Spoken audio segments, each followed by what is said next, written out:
Claro, una tribuna para el pueblo de México, un homenaje a la palabra y a la libertad de expresión. Queda con ustedes la creadora de este foro valiente y veraz, la periodista Nonita de la Vega. Comenzamos.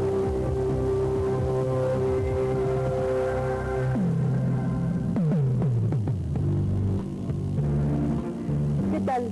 Como todos los miércoles me da muchísimo gusto saludarles y que se enteren conmigo en una emisión más de Hablemos Claro.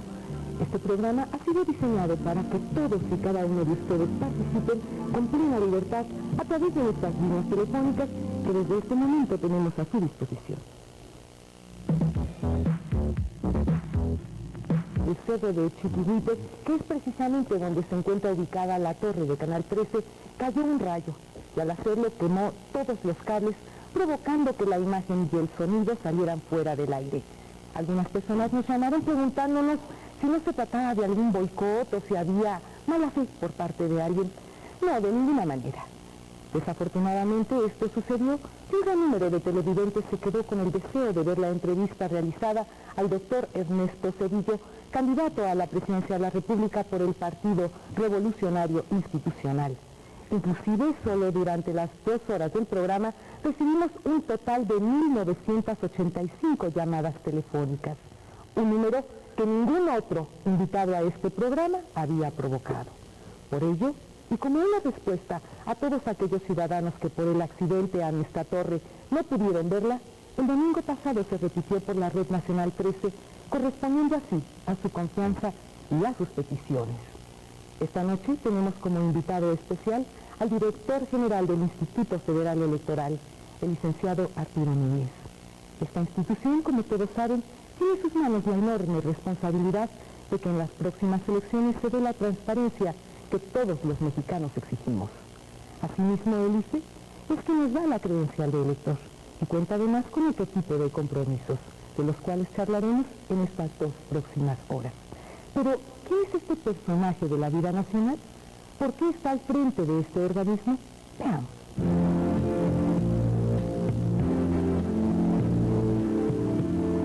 Arturo Núñez Jiménez nació en Villahermosa, Tabasco, el 23 de enero de 1948. Realizó sus estudios de primaria en Veracruz y secundaria y preparatoria en Villahermosa, Tabasco. Obtuvo la licenciatura en Economía en la Escuela Nacional de Economía de la Universidad Nacional Autónoma de México.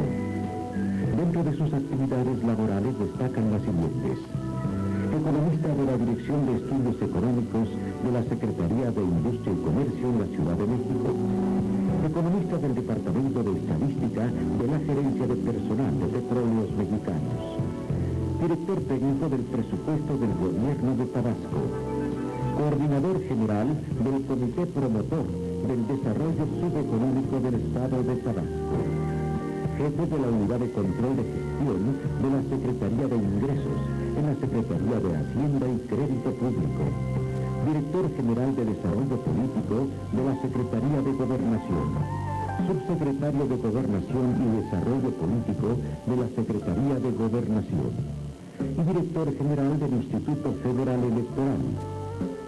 Esta es una breve semblanza de nuestro invitado especial de esta noche. Continuamos con la gentil presencia de Nonita de la Vega.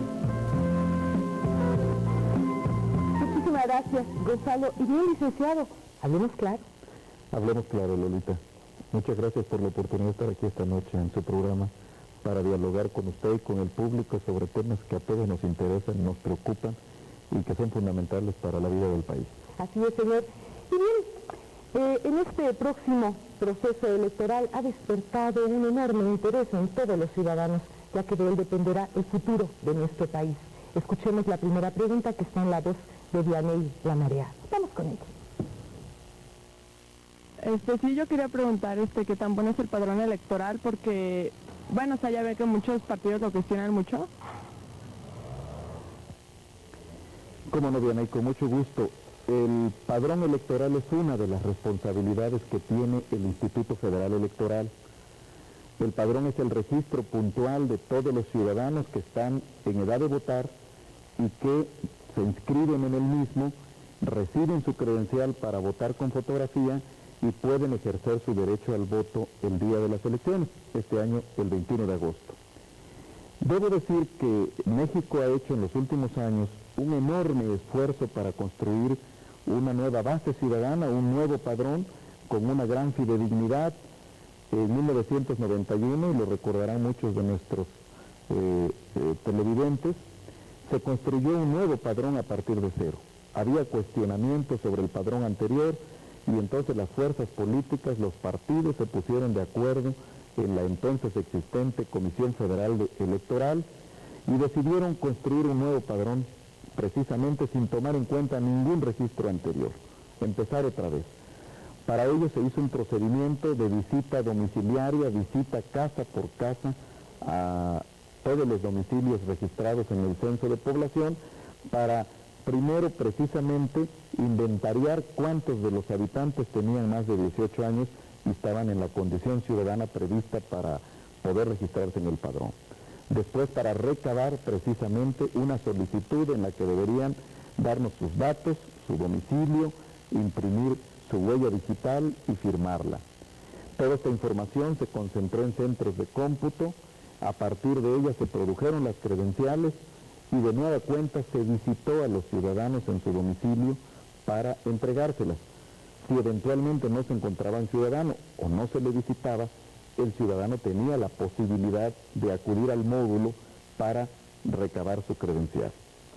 A ese esfuerzo, verdaderamente una hazaña, Lolita, porque fue un esfuerzo que se hizo en 6 meses, con una gran movilización, con una gran respuesta de la ciudadanía mexicana, los partidos políticos decidieron agregarle un elemento más de seguridad y de confianza, que fue la incorporación de la fotografía en la credencial para votar, de tal manera que sea indubitable la identidad del ciudadano respecto de este medio de identificación.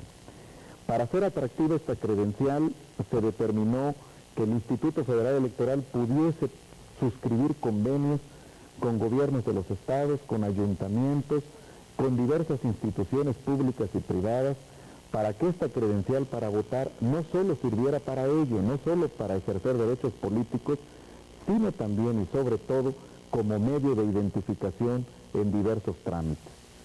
De tal manera que este esfuerzo se inició de fotocredencialización en noviembre de 1992 y la respuesta ciudadana ha sido verdaderamente espléndida. Hemos roto récords en el mundo. Los que conocían el mercado de la fotoidentificación nos habían señalado que la experiencia más exitosa que se conocía hasta entonces se había dado en Francia, en Tailandia, donde en un lapso de 12 meses, de un año, se había llegado a fotoidentificar hasta 8 millones de personas. Debo decirles que en México, en un esfuerzo que suma los 18 meses, tenemos ya más de 44 millones de ciudadanos que han ido a tomarse la foto. Actualmente la cobertura del programa es muy importante y estamos precisamente haciendo una serie de trabajos para también mejorar el padrón, mejorar su calidad, atender los reclamos a lo que se refería la pregunta que se nos ha formulado, que han planteado algunos partidos políticos, de tal manera que podamos corregir todo aquello que se requiera para tener el mejor instrumento. Ya tenemos algunos esfuerzos que nos orientan. El padrón ha sido objeto de diversos estudios, de diversas verificaciones, auditorías. Unas las ha realizado el propio Instituto Federal Electoral, otras los partidos políticos, otras más empresas independientes, y en promedio todos esos estudios han puesto en evidencia que un 96% del padrón está exactamente como debe estar, y que hay lo que en la jerga del instituto denominamos inconsistencias del orden del 4%, que son diversos tipos de problemas. Algunos no afectan los derechos políticos de los ciudadanos, debo aclararlo, otras sí, y en la medida que los detectamos con oportunidad, los corregimos. El propio ciudadano, al ir al módulo y hacer su trámite, sea para retratarse, o sea para notificarnos cambio de domicilio, o para inscribirse por vez primera en el padrón, nos ayuda a depurar el padrón, de tal manera que ve sus datos, si están correctos, si no es así nos los informa, y hay diversos mecanismos de manera permanente para estar actualizando el padrón.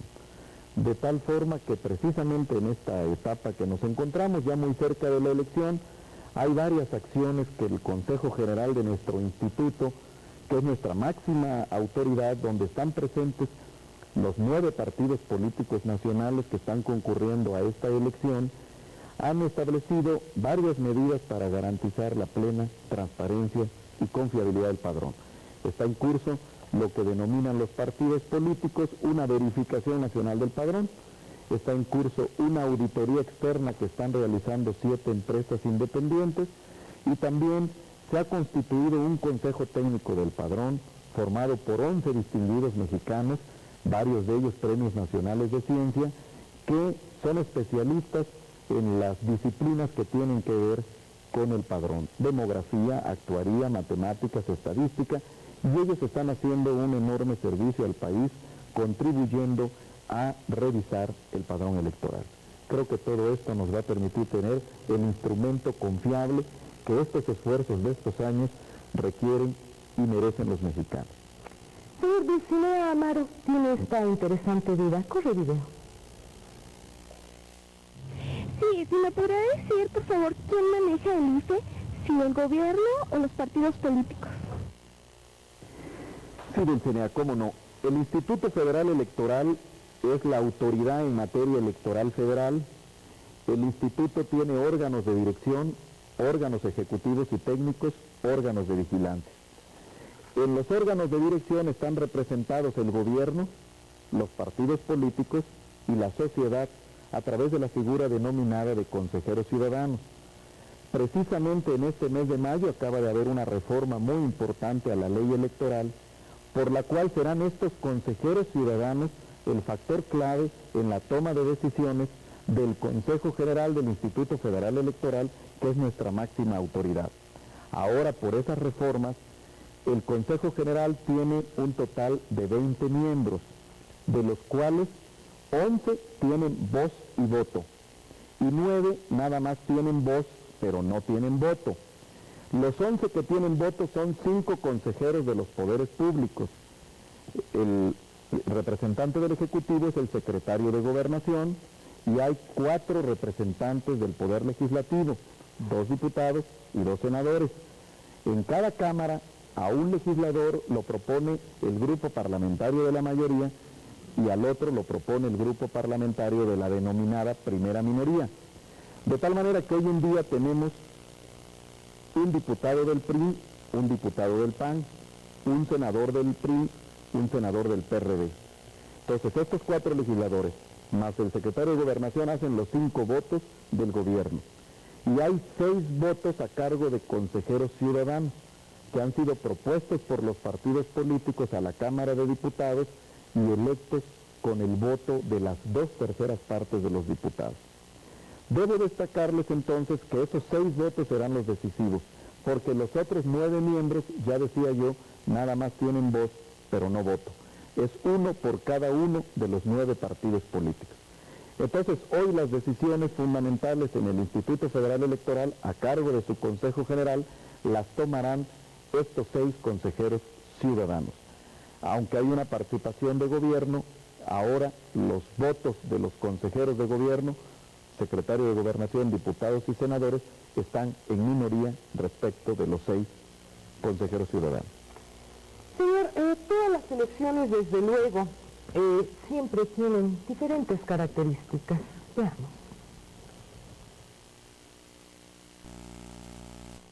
¿Cómo no? Me gustaría saber cuál es la diferencia real que existe entre el proceso electoral de 1988 y el proceso que se desarrolla en este año. Con mucho gusto. Desde luego que hay muchas diferencias entre el proceso electoral del 88 y lo que ahora se está desarrollando desde el 7 de enero que inició el proceso electoral federal de 1994 hasta que concluya en el mes de noviembre. Destacaría en primer lugar la nueva autoridad electoral. En 88 lo era la Comisión Federal Electoral, ahora lo es el Instituto Federal Electoral, que dispone de personal de tiempo completo.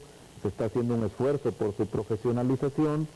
Otro segundo elemento muy importante es que contamos con un nuevo padrón electoral.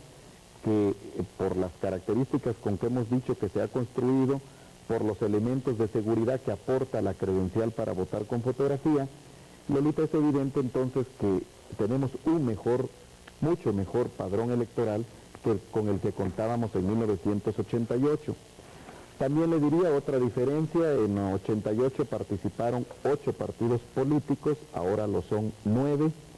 En 88 la justicia electoral implicaba fundamentalmente que la última palabra en materia de las elecciones lo dijeran los llamados colegios electorales, que se constituían con presuntos diputados, presuntos senadores, presuntos asambleístas en el caso del Distrito Federal, que se encargaban de decir precisamente la última palabra sobre la elección correspondiente. Ahora disponemos de un Tribunal Federal Electoral que es el que va a decir la última palabra en las controversias que se presenten entre los partidos sobre los triunfos electorales. Este tribunal, digamos, resolverá en última instancia, como dicen los abogados, de manera definitiva e inatacable todo lo que tenga que ver con controversias en elección de diputados, de senadores y de asambleístas. Y el llamado colegio electoral, en que en el mes de noviembre tiene que constituirse la Cámara de Diputados, será el que califique la elección presidencial.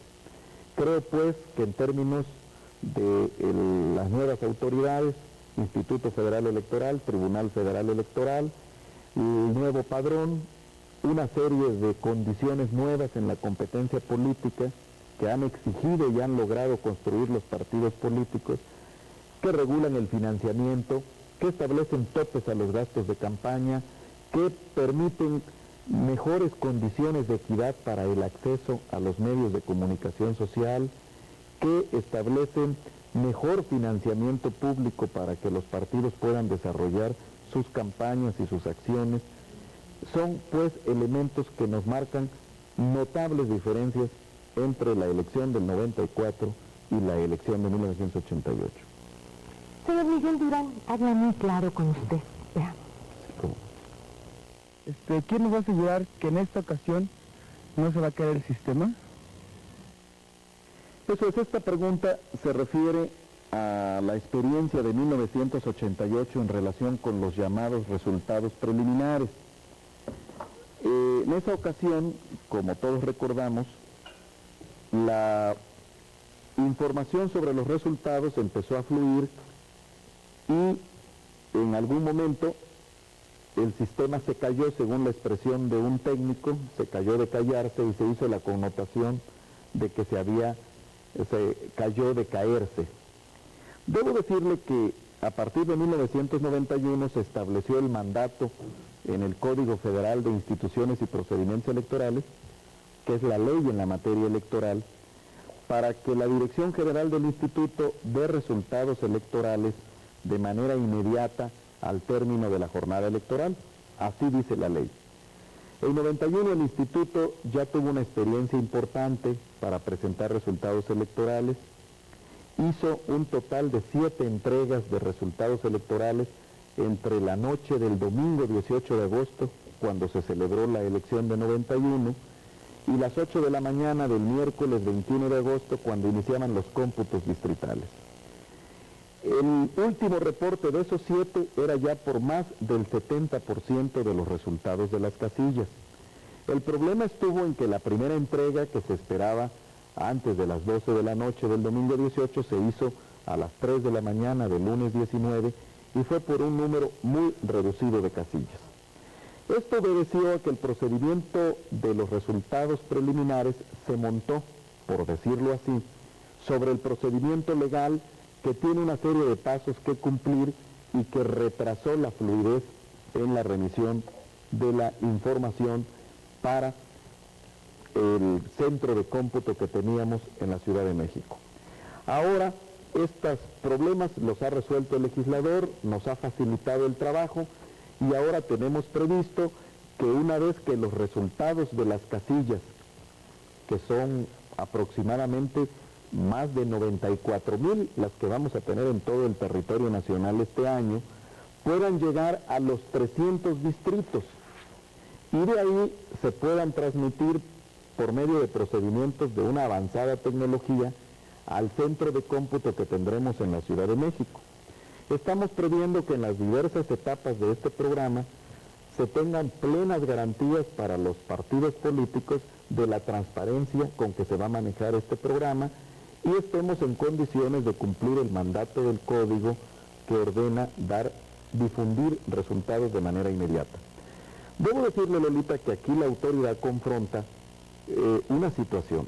En casi todos los países donde se dan resultados la misma noche de la elección, los resultados no los da la autoridad, no son resultados estrictamente oficiales.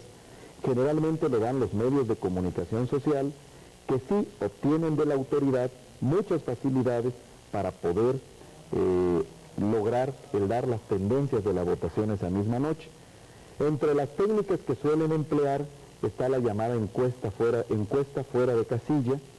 Se le pregunta al elector de manera anónima por quién votó y dicen los que conocen de esta técnica que es muy certera, muy próxima, porque la gente dice la verdad. ¿Y qué pasa si dicen mi voto es secreto y no dicen nada? Claro, pueden reservarse ese derecho y están en la posibilidad de hacerlo, pero generalmente la gente contesta. Nada más que la autoridad, Lolita, no puede basarse en el decir del ciudadano. También en otros casos, los medios de comunicación social lo que hacen es otra técnica, el conteo rápido.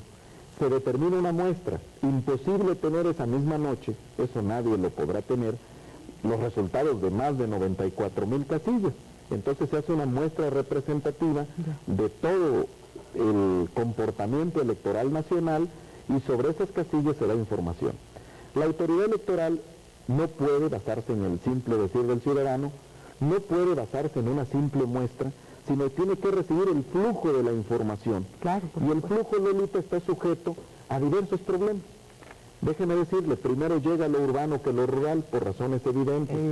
Primero llega lo urbano metropolitano, Ciudad de México, Estado de México, municipios conurbados, que lo más distante de Chiapas o del desierto de Sonora o de la Sierra de Oaxaca, de tal manera que la autoridad al principio puede no tener datos representativos de todo el comportamiento nacional. Y por eso no se la juegan dando ustedes un resultado. Entonces nosotros no nos queremos comprometer con una hora, sino con un porcentaje de casillas para que cuando le digamos a los mexicanos, las tendencias de la votación señalan en este sentido cuál es el orden que llevan los partidos y sus candidatos, les estemos dando tendencias seguras, reales, firmes, no tendencias que sean unas al principio y por no ser representativas del todo nacional, al final resultemos con que los resultados reales son otra cosa.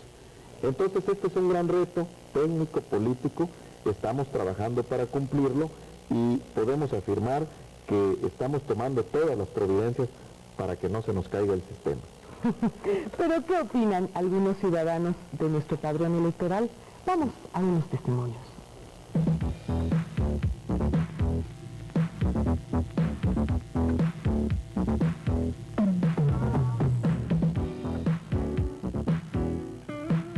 ¿Cuál es su opinión de los próximos comicios electorales?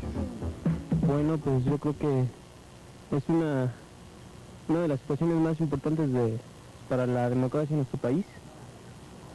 Y pienso que hoy está más que en ningún otro momento muy peleada y ha sido muy discutida la oposición y el partido oficial. Y pues pienso que la gente va a participar más que en otros tiempos y ojalá que así sea porque pues estamos decidiendo nuestro futuro y la democracia del país.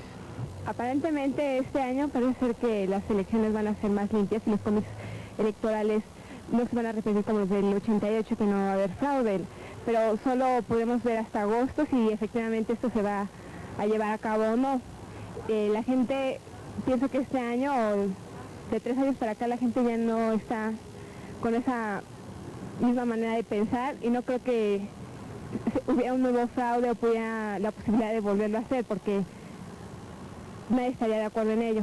Primero que nada, toda la población, sobre todo universitaria joven, que es la que necesita dar el cambio a la ciudad, a México, es la que debe participar en esto y saber qué es lo que quiere, sobre todo? Bueno, la verdad esperamos que hoy que estas elecciones sean bien, que sean claras y que pues se diga la verdad, ¿no? Más que nada, es lo que espero. Pues yo la verdad lo veo muy difícil. Espero que no hayan problemas antes y sobre todo después, y que quien gane pues salga por elecciones limpias y que no hayan fallos en eso. Bueno, pienso que a veces la mayoría ha sido un fraude. No sé si este se promete que no va a ser fraude, pero es difícil que se cambien las cosas de un día para otro, ¿no? Entonces, el que nos platiquen o que nos cuenten que se van a cambiar o que todo va a ser legal, pues como lo hemos visto todos los años en todos los estados, es imposible que sea que sean claros, ¿no? O sea, yo sí pienso que es un fraude todo. Bueno, yo pienso que esta vez sí va a ser un poco más interesantes que años anteriores, ya que, bueno, debido a que existe un poco más de libertad en cuanto a bueno, más bien no más libertad, sino existe más, no sé, más candidatos, hay más de dónde cortar, más de dónde escoger y creo que eso es interesante, ¿no? Ya que surgió han surgido nuevas actividades diferentes a las elecciones pasadas, como debates, etcétera, que nunca se han visto aquí en México y eso nos da un poquito más de información acerca de los candidatos que hay y las opciones que tenemos, ¿no? Hay más opciones que nada más. Pues ahora sí que las elecciones sean justas y transparentes y que ahora sí que se haga lo que el pueblo diga. Pues no, bueno, las elecciones me imagino que van a ser mejores, que haya mejores resultados ahora porque se supone van a haber más observadores extranjeros y bueno, observadores de por sí. Creo que la gente está un poco más inmiscuida en la política en estos tiempos, así que me imagino que serán unas elecciones de espera pacífica.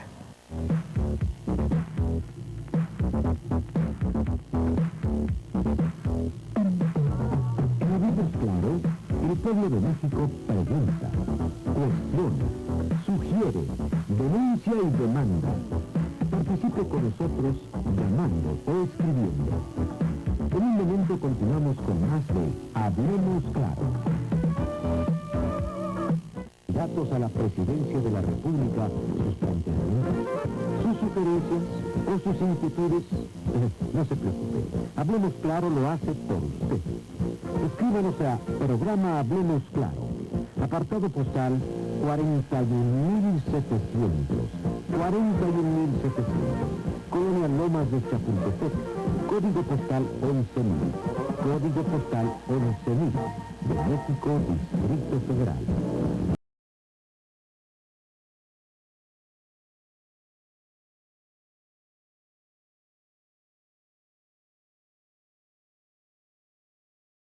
Empezamos a tener llamadas telefónicas. Le está llamando Matilde Soto Martínez, del Distrito Federal, y dice: licenciado, ¿por qué niega usted su militancia partidista, ya que fue usted diputado federal y miembro del CEN del PRI? No, nunca he negado mi militancia partidista, nunca he sido diputado federal, debo decir. Sí fui miembro del Comité Ejecutivo Nacional del Partido Revolucionario Institucional y ahora que ejerzo funciones como autoridad electoral y que he jurado cumplir con la Constitución y con las leyes electorales, he suspendido mi militancia partidista. Carmen González dice: yo perdí mi credencial para votar y la tramité en noviembre y en la oficina no me quieren atender, dice, las señoritas son muy groseras y me traen la vuelta y vuelta, dice, todavía hay tiempo para que me la puedan entregar. Sí, cómo no, bueno, en primer lugar yo tomaré los teléfonos que haya dejado la persona que llamó y debo decirle a todos quienes se encuentren en la situación de haber tramitado su credencial para votar con fotografía y por alguna razón atribuible al Instituto Federal Electoral, no se la hemos puesto en disposición en el módulo correspondiente, yo les rogaría que vayan al módulo y que hagan un trámite muy sencillo, que es un recurso con que cuentan los ciudadanos para reclamar su derecho de tener la credencial y nosotros debemos darle una respuesta en un plazo de 20 días.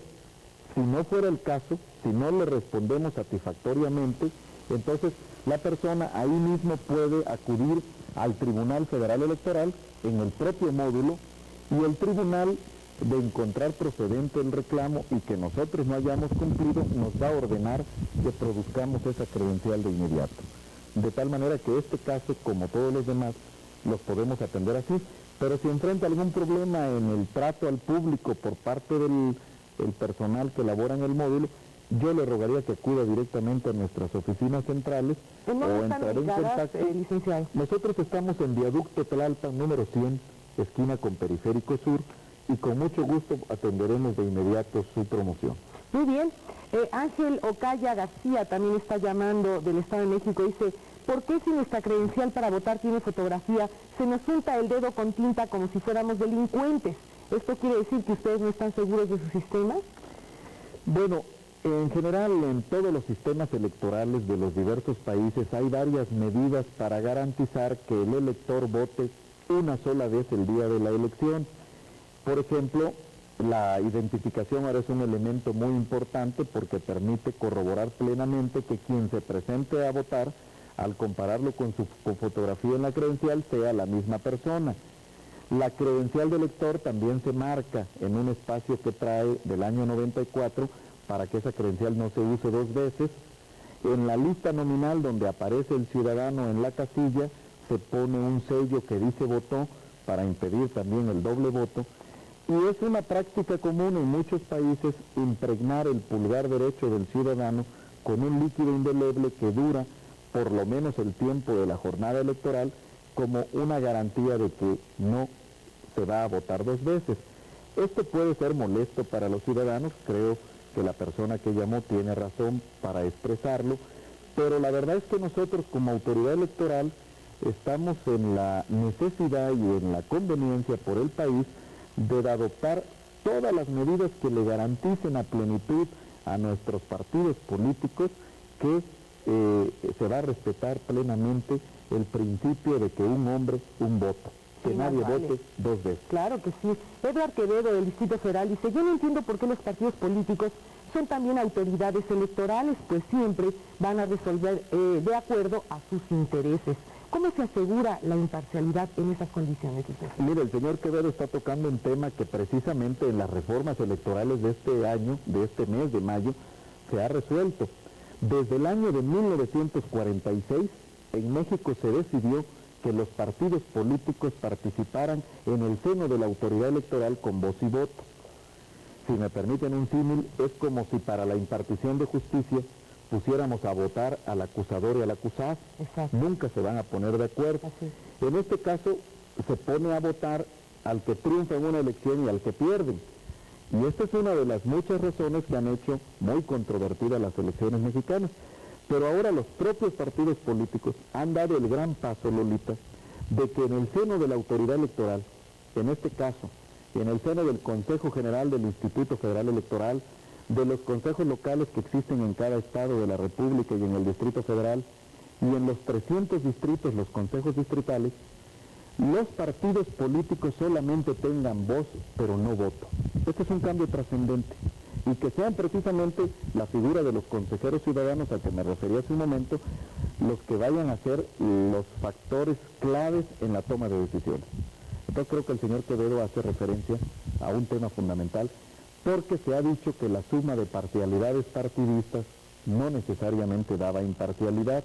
Con frecuencia, la suma de parcialidades partidistas podía obstruir la toma de decisiones en el seno de la autoridad electoral. Y creo que este paso que decidieron dar los partidos políticos es un paso muy trascendente para contribuir a que tengamos elecciones imparciales. Camilo Franco, del Distrito Federal, dice, ¿por qué hay partidos políticos, y toma este tema, dice, que dicen que el padrón electoral está mal y que en las elecciones va a haber fraude? ¿Que esos partidos no conocen lo que usted está diciendo en este momento y lo que está haciendo el IFE para poder tener elecciones limpias? Mire, Lolita, en el Registro Federal de Electores, que es la dirección nuestra que tiene a su cargo la construcción del padrón electoral, hay unos órganos de vigilancia, hay 333 órganos de vigilancia. Uno nacional, 32 en cada una de las entidades federativas y 300 en los distritos uninominales. Y en esas comisiones de vigilancia las integran los partidos políticos que tienen acceso en todo tiempo a la información sobre el padrón electoral. Desde luego, debo decirle que un esfuerzo tan magno, imagínense, hoy tenemos ya más de 47 millones de mexicanos empadronados, de los cuales más de 44 millones ya tienen su credencial para votar con fotografía. Bien sea que el ciudadano se equivoque al hacer el trámite ante nosotros, bien sea que nuestros operarios cometan errores, la capturista que captura los datos para la computadora cometa algún error, o tome en cuenta que el padrón va siguiendo la dinámica de la población mexicana. Yo daría unos datos. Cada año se incorporan casi 2 millones de jóvenes de 18 años a la ciudadanía, porque en estos años se está dando el incremento de población más importante que tuvo el país en los años 70. En segundo lugar, cada año fallecen entre 250,000 y 300,000 ciudadanos mexicanos en edad ciudadana. Cada año hay en México aproximadamente 3 millones de cambios de domicilio y hay entre 3 y 4 millones de trabajadores migrantes, sobre todo trabajadores agrícolas, que van siguiendo el ciclo agrícola en diversas entidades federativas, a veces fuera del país, los braceros. Y todo esto el padrón lo tiene que ir siguiendo puntualmente. Y evidentemente hay margen para errores, hay margen para que haya inconsistencias técnicas, en modo alguno para que se manipule el padrón con propósitos de fraude electoral, y hay una serie de garantías para impedirlo. Entonces, los partidos a veces detectan algunos de estos errores, nos los señalan y los corregimos. Claro, también hay algunas fuerzas políticas que consideran como válido dentro de su estrategia partidista deslegitimar el padrón. Pero eso no se vale. Pero creo claro. que es un esfuerzo que le ha costado mucho a México, Lolita. No solo me refiero a los recursos económicos, que por lo demás han sido muy cuantiosos, sino la gran voluntad de los propios partidos, de la ciudadanía, que ha tenido una respuesta espléndida, 44 millones en 18 meses, de tal manera que no se merece ese trato. Por supuesto. Yo creo que el padrón tiene errores, es obra humana, refleja una realidad sumamente dinámica, magna, compleja, como lo es la población, pero en ningún modo se trata de una manipulación con el propósito de tergiversar el derecho sagrado al sufragio de los mexicanos. Señor Maribel Orozco tiene interés de platicar con usted sobre su caso muy particular. Veamos. Licenciada, fíjese que desde hace 4 meses me cambié de domicilio y no me han entregado mi nueva credencial. ¿Qué es lo que puedo hacer? Porque ya va a llegar el tiempo y no voy a poder votar. Sí, Maribel, creo que su caso se encuentra entre los que yo mencionaba hace un momento.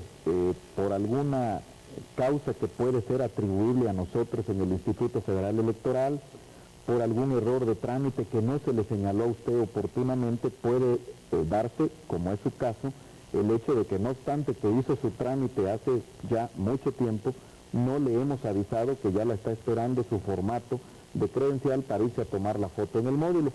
En este caso, yo le ruego que acuda usted al módulo que corresponde a su domicilio, que haga el trámite de este recurso, de esta instancia, para reclamar una respuesta en 20 días, y de no ser el caso, en el propio módulo, acuda usted al Tribunal Federal Electoral, que nos ordenará reponerle de inmediato el procedimiento para que usted cuente con su credencial el 21 de agosto y pueda ejercer su derecho al sufragio. Y bueno, tenemos más llamadas telefónicas, licenciado. Axel Villanueva dice, ¿podrían volver a pasar el programa del doctor Cedillo? Fíjese, Axel, que con la pena no se va a repetir este programa, pero si tiene usted interés de tenerlo en su casa, nosotros se lo mandamos con muchísimo gusto. Miguel Garza Ortega, de Poza Rica, de Hidalgo, Veracruz, dice, me parece que las declaraciones que está haciendo el director de INE son muy acertadas. Salvador Rivera Martínez, felicitaciones al programa, muchísimas gracias. La señora Carmen García Ortiz, del Distrito Federal, dice, felicitaciones al programa, Lolita de la Vega, muchísimas gracias. Dice, se van a contabilizar los votos de candidatos independientes, desde luego a nivel nacional. Mire, Lolita, nuestra legislación no prevé la candidatura independiente, solamente los partidos políticos pueden postular candidatos. Ahora bien, como la Constitución habla de que es un derecho de los mexicanos, un derecho especial, una prerrogativa, el votar en las elecciones, En las boletas siempre aparece un espacio por si alguien quiere votar por un candidato no registrado. Yo me acuerdo que en algunas épocas pues votaban por Cantinflas, ¿verdad? Así es. Si se hubieran contabilizado todos esos votos, pues a lo mejor hubiera llegado hasta presidente. Sí, ¿verdad? A lo mejor. Ahora, lo que ocurre es que ese voto no tiene efecto jurídico. Ya. Es un voto invalidado. Porque nuestro sistema ha privilegiado el desarrollo de un régimen de partidos y son ellos los que tienen la exclusividad de la postulación de candidatos. En otros países hay la candidatura independiente. Es decir, un ciudadano que no tiene el respaldo de un partido puede, sin embargo, ir directamente a la ciudadanía, recabar un cierto número de firmas y con eso lograr su registro. En México esta figura de la candidatura independiente no existe. ¿Habrá alguna posibilidad posteriormente de que se pudiera dar? Pues no se ha planteado en los últimos debates de los últimos años, pero bueno, es una posibilidad que siempre está abierta. Muy bien, Víctor Raúl Elenes, le está llamando de Puebla, dice, licenciado Núñez, aquí en Puebla mi partido Acción Nacional encontró el nombre de María Francisca sin apellidos, más de 20 veces. ¿Me puede decir qué pasó? Sí, efectivamente, el Partido Acción Nacional ha hecho un enorme esfuerzo para seguirnos en la capacidad de cómputo, de informática, de los programas del Registro Federal de Electores y haciendo sus propias revisiones, coadyuvando a la labor de vigilancia, nos ha reportado lo que se ha encontrado, preocupaciones que ha tenido y que a nosotros nos han permitido corregir en muchos casos deficiencias del padrón o bien aclarar dudas. Este caso lo conozco muy bien. Efectivamente, Francisca Fraile es un caso que se repetía muchas veces, sin apellido, pero obedece a comunidades indígenas de la zona serrana de Puebla, donde hay comunidades donde muchas personas tienen el mismo nombre, no usan el apellido en la manera castiza en que estamos acostumbrados, y se hizo visita domiciliaria y se pudo probar que efectivamente Francisca Fraile existía y que había varias que se llamaban de la misma manera. Esto lo puede indagar en su partido porque fue algo que pudimos aclarar conjuntamente con el propio Partido Acción Nacional en el Estado de Puebla. ¿Y qué se hace en esos casos, licenciado? Bueno, esto es parte de las realidades de México, Lolita. Deben de haber varias Lupe López y varias... Hay muchos homónimos, ¿verdad? gente que se llama igual, claro. exactamente, y a veces tenemos que hacer todo un esfuerzo para saber si alguien es realmente un homónimo, dos personas que se llaman igual, o es un duplicado, Exacto. una misma persona que Exacto. está dos veces en el padrón. Y hay una serie de programas para lograr depurar y clarificar esto. Pero hay otras realidades. Fíjese que al principio los partidos estaban muy preocupados porque en el padrón aparecen una enorme cantidad de mexicanos que declaran domicilio conocido. Qué barbaridad. Entonces se decía, esos no existen. Ahí hay ciudadanos fantasmas. Esa es una mentira. Y hemos hecho trabajos de campo, hemos hecho visitas domiciliarias y hemos constatado que el domicilio existe, la persona existe. ¿Y que se lo conoce? Lo que pasa es que nuestra realidad en muchas zonas proletarias, populares de las ciudades, y sobre todo, Lolita, quien conoce el campo mexicano lo sabe, en muchísimas comunidades rurales lo que se conoce es domicilio conocido. Sí. Y entonces es una realidad de nuestra situación que se refleja en el padrón. Que llegan y dicen, Juan, el de la panadería, hombre, sí, como no Entonces, todos lo conocen. son parte de las realidades Así es. nacionales que necesariamente un instrumento como el padrón refleja. Pues ya tenemos listo a su siguiente entrevistador. Vamos con él. Licenciado Núñez, mi preocupación es esta. En esta ocasión no van a votar los muertos. Sí, cómo no. Votar los muertos. Bueno, ¿qué es lo que ocurre? Nosotros tenemos establecidos convenios con los gobiernos de los estados y los ayuntamientos para que el registro civil nos remita la información relativa a las actas de defunción de aquellos ciudadanos que fallecen. Y tenemos bastante agilidad en la recepción de la información. Debo decir que el registro civil en México es una institución que está a cargo del municipio. En México tenemos más de 2.380 municipios con realidades y capacidades muy diferentes. Hay registros civiles muy modernos, muy a la vanguardia, que cuentan con los instrumentos informáticos más avanzados, y hay registros civiles que todavía las actas se levantan a mano. Y bueno, esta heterogeneidad en la calidad del registro civil se refleja en la forma que nos informa las defunciones. Ahora bien, cuando nosotros recibimos el reporte de un acta de función, tenemos que ver si el difunto estaba empadronado, porque podría no estar empadronado. Claro. El segundo problema, Lolita, es saber si estaba empadronado en el estado donde se nos está informando o estaba empadronado en otro estado, claro. porque la gente puede ser de Oaxaca y tener un accidente automovilístico en Sonora y el acta de defunción o ya se cambió de domicilio, Claro. y de tal manera que tenemos que hacer una identificación en lo que los técnicos llaman la base de datos hasta encontrar al ciudadano cuyos nombres y datos corresponden al que nos reporta el acta de defunción. Ahora bien, hay muchos casos en que no corresponde exactamente el dato del ciudadano que se inscribió con el dato del ciudadano sobre el cual se reporta su defunción. Me explico, aunque pueda parecer a broma, el ciudadano que se inscribe pues sabe con toda claridad sus datos. Claro. En cambio... No, quién sabe cómo se inscribió, ¿verdad? También. Correcto, puede haber a veces un error, una persona de avanzada edad no se acuerda en qué año nació, etcétera. Pero, evidentemente, lo que el ciudadano difunto no hace es informarnos de su fallecimiento. Ahí está la falsedad. Entonces entra, Lolita, entra algún familiar, algún compadre, algún pariente, que es el que va a hacer el trámite en ese momento dramático, es el que da los datos para levantar el acta de defunción, y bueno, a ver, se murió mi tío Pedro, pero ¿cuál es su nombre completo? Era Pedro Pablo. Sí, ¿en qué año nació? Nació en 19, no nació en 21. Sí. Y entonces el dato, Lolita, puede no coincidir exactamente a plenitud con el que el ciudadano aportó en el momento de inscribirse en el padrón. No, y si son tías, peor, porque a lo mejor se quitó hasta los años. Puede ser también. De tal manera que a veces se nos dificulta identificar realmente con fidedignidad al difunto. Entonces, a veces tenemos que hacer hasta visitas domiciliarias con mucha discreción para no ofender a las personas, pero para tener la certeza de que vamos a dar de baja del padrón a un ciudadano verdaderamente fallecido y no a uno que se llame igual o que se llame parecido y que pueda haber una confusión. Y que no digan que no estaba muerto, andaba de parranda. Por otro lado, quiero decirle que el padrón siempre cargará muertos. Hay gente que se va a morir el día antes de la elección, cuando ya las listas nominales están en las casillas.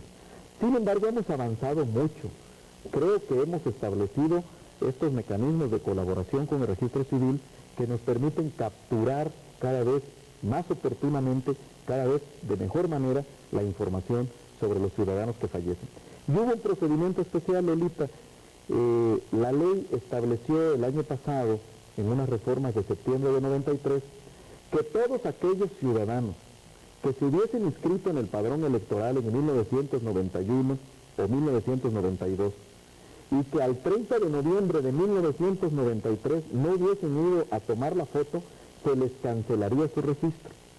Entonces, Lolita, ahí pudimos dar de baja a muchos ciudadanos fallecidos que no nos los informa el registro civil o que informándonos no los pudimos identificar, de tal manera que este fue un mecanismo muy importante para depurar el padrón. Quiero decirle que fueron algo así como 5 millones de registros que se cancelaron.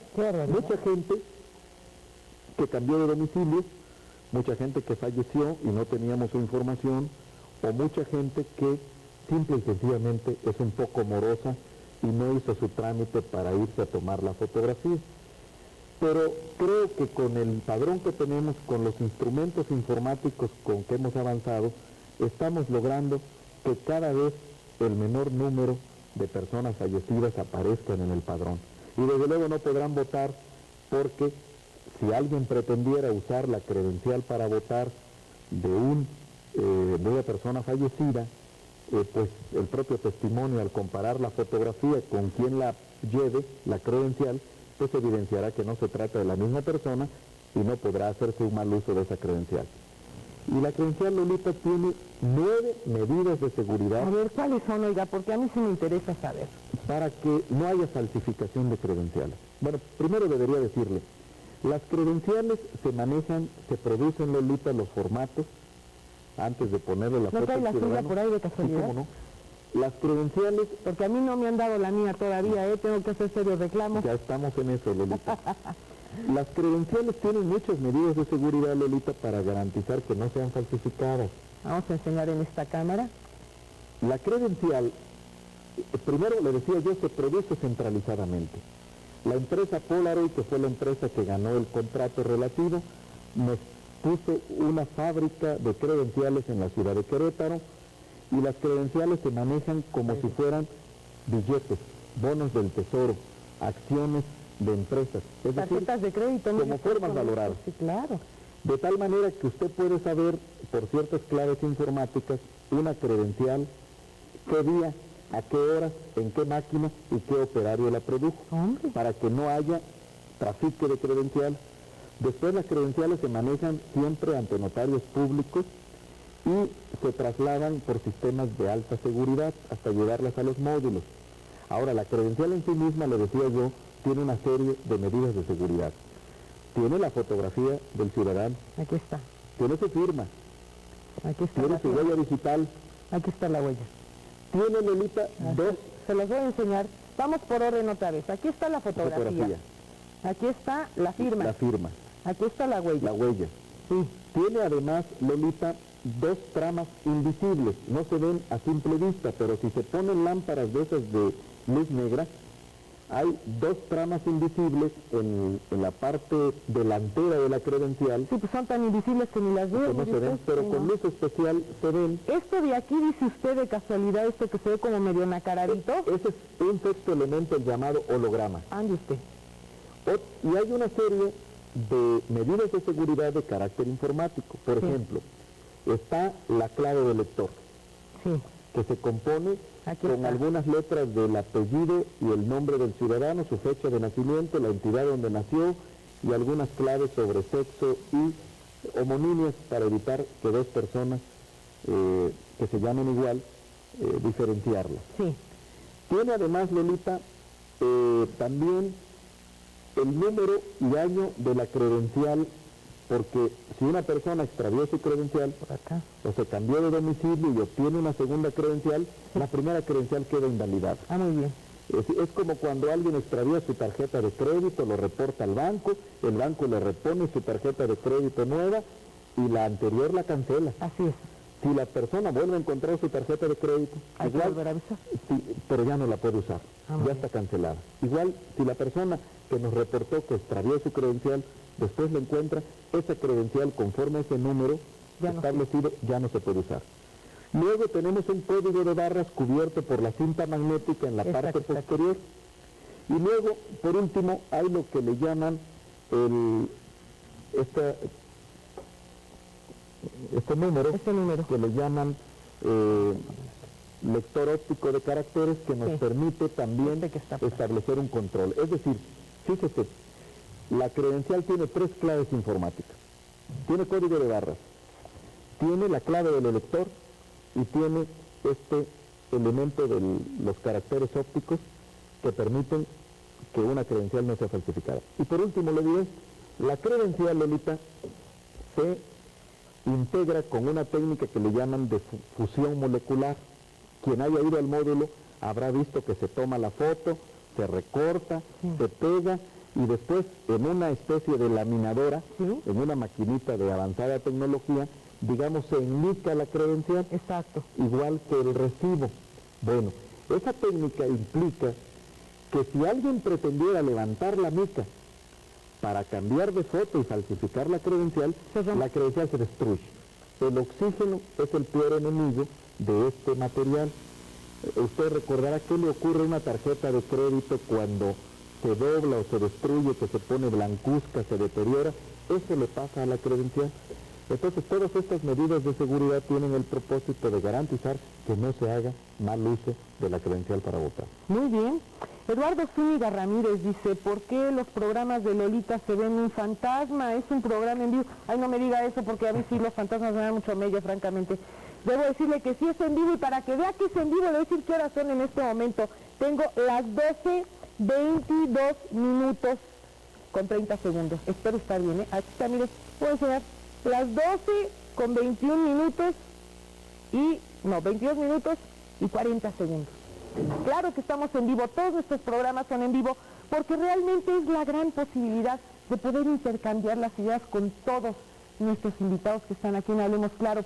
Es la mejor manera en que podemos servirles a ustedes, porque si nosotros grabamos el programa, bueno, pues haríamos la farsa de que recibieran las llamadas y les estaríamos tomando el pelo. Aquí hablamos muy claro y por eso estamos aquí en vivo.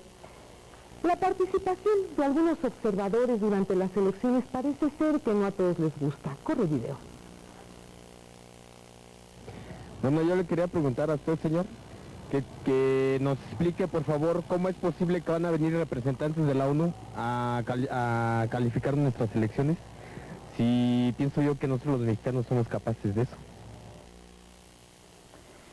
Mire, Lelita, en el mundo de nuestros días, la observación electoral se ha vuelto uno de los temas fundamentales de la agenda democrática en casi todos los países. Por razones muy peculiares de nuestra historia, por una sensibilidad muy propia del pueblo mexicano, nosotros hemos sido renuentes, y lo seguimos siendo, a que los extranjeros pretendan inmiscuirse en nuestros asuntos políticos. Creemos que esto es algo que los mexicanos por sí solos tenemos que dirimir. Sin embargo, los partidos políticos han encontrado conveniente, lo hicieron en septiembre de 1993, en las reformas al Código Electoral, el que pueda haber observadores nacionales, que ya hay muchas agrupaciones en México que están participando de esta nueva actividad de la observación electoral. Y en las reformas que se acaban de aprobar en este mes de mayo, los partidos políticos, por lo menos 4 de ellos, de los 6 que están representados en la Cámara de Diputados, se pusieron de acuerdo precisamente para reconocer la figura que le han denominado de visitante internacional. Esta figura todavía va a ser desarrollada, tiene que reglamentarse por el Consejo General del Instituto Federal Electoral. ¿Quién invita? ¿Qué facilidades se les pueden otorgar a estos visitantes internacionales? Son algunos de los elementos que están por definirse, pero desde luego con la clara convicción de que no pueden emitir calificación alguna sobre las elecciones mexicanas. Eso le corresponde a quienes constituyen la autoridad electoral, a quienes vigilan a la autoridad electoral por parte de los partidos políticos y de la propia ciudadanía. Ahora, sobre el caso concreto de la Organización de las Naciones Unidas, debo decirle que el gobierno de México le hizo una invitación a la ONU y tuvimos aquí una misión de la Unidad de Asistencia Técnica Electoral de la Organización de Naciones Unidas. Ellos estuvieron aquí, conocieron el sistema electoral mexicano y consideraron que en el caso de México, Naciones Unidas no estaría en condiciones de observar las elecciones. No va a haber observadores de la ONU en las elecciones mexicanas, quiero ser muy claro aprovechando esta pregunta, porque en primer lugar se nos dijo por parte de los funcionarios de Naciones Unidas que Naciones Unidas cuando observa un proceso electoral lo observa de principio a fin. Y ellos vinieron a asomarse al proceso electoral mexicano a fines de abril, principios de mayo, de un proceso que había empezado en enero. En segundo lugar, nos dijeron muy claramente que la experiencia que Naciones Unidas ha acumulado es, en todos los casos, en países de menores dimensiones territoriales y de población que las que tiene México. Lo han hecho en países como El Salvador, como Nicaragua, como Panamá, como Haití, y el país más grande donde han trabajado es en Sudáfrica, que como sea es de la mitad del tamaño de México, más o menos en territorio y más o menos en población. Entonces, por todas esas razones, además de otras que Naciones Unidas considera para decidir hacer observación directa en un país, que tiene que haber condiciones de excepción. ¿Qué quiere decir? Que está en peligro la paz internacional, que haya un problema de conflicto regional y de seguridad regional que deba resolverse, o que haya un estado de excepción como es el apartheid en Sudáfrica, las situaciones especiales de Haití, los conflictos de guerra en Centroamérica, y ninguno de estos casos de excepción es el caso de México. Entonces, porque ya no cubriría todo el proceso electoral en el tiempo, porque no tiene capacidad técnica, humana y financiera para cubrir una elección del tamaño de la mexicana, ni experiencia, y porque no se dan condiciones de excepción, la ONU nos dijo que no hará observación directa en México. Pero en el ánimo de colaborar en este esfuerzo democrático de los mexicanos, la ONU planteó dos medidas que son concretamente las que le pidió el gobierno mexicano. Una, que venga una misión técnica de expertos de varios países y haga un diagnóstico técnico sobre el sistema electoral mexicano. Qué tan bien, qué tan mal estamos, qué grado de desarrollo tecnológico, metodológico, organizacional tiene el sistema electoral que estamos construyendo los mexicanos, por una parte. Y por la otra, la ONU ofreció algo en lo que tiene experiencia, la observación de elecciones, ponerla a disposición, su gran experiencia en este campo, de los observadores nacionales. Entonces la ONU, a aquellas organizaciones de observadores nacionales que están dispuestas a aceptar su asistencia técnica, la van a recibir. Y esto va a contribuir a que mejoren estas organizaciones profesionalmente, imparcialmente, metodológicamente su trabajo de observación. Entonces reitero, la ONU no va a hacer observación directa en México. La ONU, a través de un grupo de expertos, va a hacer un diagnóstico técnico de cuál es el estado de arte, en qué situación se encuentra el sistema electoral mexicano y, en segundo lugar, va a darle asistencia técnica a los grupos de observadores nacionales que se les soliciten. Muy bien. La señora Graciela Méndez ha estado llamando reiteradamente a la cabina durante el transcurso de este programa. Ella dice que las computadoras se equivocan y siempre favorecen al PRI, nunca favorecen a los partidos de oposición. Dice que ha tratado de comunicarse con nosotros a nuestros números que aparecen en estos momentos en la pantalla y que este programa es un fraude porque nosotros bloqueamos las líneas telefónicas. Doña Graciela, yo quiero comentarle nada más lo siguiente. Quiero pedirle a nuestro director de cámaras que sea tan gentil de hacer una tomita de todas las llamadas telefónicas que estamos recibiendo. Inclusive tenemos bloqueados los números precisamente por todas aquellas personas que nos quieren llamar. Si esto fuera un fraude, créame que seríamos pues unos genios o unos creativos para estar inventando todas estas llamadas y todos los nombres y todas aquellas personas que desean participar en Hablemos Claro. Realmente pues se lo tomo este comentario de buena fe, porque finalmente lo único que nosotros pretendemos hacer es servirlos a todos ustedes. Si no pudo entrar la llamada a través de las líneas telefónicas que usted vio en su pantalla, entró a través de la cabina y tan no es un fraude, Hablemos Claro, que estoy pasando su llamada al aire, señor. Bueno, Ricardo Riveral Rojas, dice, del Distrito Federal, dice, la población de la República, según el censo del 90, es de 81 millones de habitantes menores de 18 años, son 40 millones, nada más sobran 41 millones. ¿Cómo lo hicieron entonces para empadronar 44 millones con fotografía? ¿De dónde sacaron los otros 3?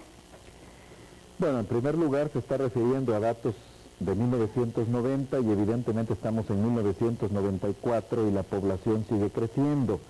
Yo debo decir que el universo estimado de ciudadanos al año de 1994 es del orden de 50 millones de ciudadanos, de los cuales están empadronados 47 millones y medio y ya tienen su credencial para votar con fotografía 44 millones 160 mil ciudadanos.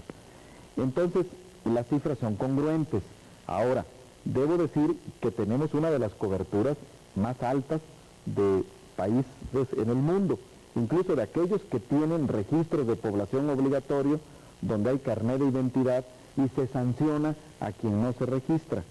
De tal manera que estamos pues en una cobertura tanto de empadronamiento, 47,5 sobre 50, y de fotocredencialización, 44,100 de 47,5, que son de las más significativas en países avanzados y en diferentes países que tienen registros obligatorios.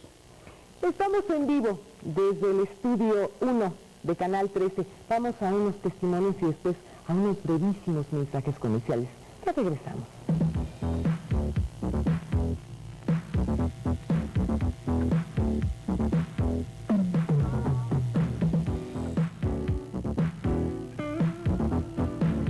¿No puede dar su opinión acerca de las elecciones?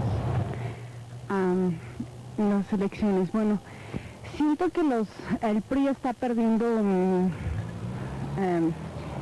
esta hegemonía que tenía. Yo creo que es bueno que el país tenga un cambio. Ajá. Realmente no sé si sea positivo o negativo, que el PRI pierda hegemonía, pero pues es bueno experimentar un cambio. Pues pienso que deberíamos estar más informados, porque la verdad lo del debate fue como que una apertura, pero no estuvieron todos los partidos, entonces siento que a veces en la televisión nada más se sienten mucho más y pesan mucho más ciertas opiniones de determinados partidos. Bueno, espero que estas elecciones en verdad sean limpias, porque creo que ya es justo que hay un cambio, ¿no? Porque ya mucha gente está harta de todo lo que está pasando, ¿no? O sea, yo siento que en este sexenio, pues aunque ha habido muchas cosas buenas, hay también muchas cosas malas, ¿no? Porque desde el asesinato del cardenal hasta lo del señor Colosio y todo eso, pues creo que ha tenido mucho que ver con esto. Y bueno, espero que el próximo presidente, el que sea, quien vaya a quedar, pues en verdad haga algo para mejorar el país, porque ya estuvo bien de tanta violencia y tantos problemas. Bueno, yo espero que primeramente se cumpla un poco la democracia. Ojalá que con todas las reformas que ha habido, pues se pueda lograr algo. Se me hizo un poco bueno el debate porque hay pluralidad en cuanto a las opiniones, aunque no necesariamente fue un debate. Hubo ataques personales y esto afecta mucho la política del país, pero esto es un avance, ¿no? Porque nunca se había hecho. Bueno, pues yo creo que para la oposición va a ser muy difícil porque se le ha hecho muy mala propaganda. El PRI está, pero haciendo todo lo posible por una propaganda televisiva, pero pues fuerte. Entonces toda la mayoría de la gente pues está yendo con la finta. Más bien, creo. Va a ser difícil para la oposición. Sí, yo espero unas elecciones limpias en las cuales se vea un cambio hacia la democracia, en la cual crezca nuestro país económicamente, que haya, se vea un desarrollo, que haya un cambio en la pluralidad, que haya democracia. Es lo que espero de las próximas elecciones. Bueno, espero que en este sexenio realmente se ha elegido el partido por el pueblo y no por medio de fraudes. Bueno, yo creo que deben de ser limpias más que nada y que ya no se haga con el pretexto de que se les cayó el sistema y que, o sea, puros pretextos que no son ciertos, ¿no? Que en realidad ya no haya corrupción en el país y que se escoja un gobierno que sea digno de merecer el puesto, ¿no? Bueno, mi opinión es creo que en esta ocasión va a ser muy clara, por lo que se está viendo, va a ser muy confiable el resultado de las elecciones. En la vez anterior creo que no hubo un poco de cosas turbias, pero creo que esta vez, y es necesario para el pueblo que las elecciones sean algo limpio y que el pueblo en sí sea el que decida al candidato óptimo.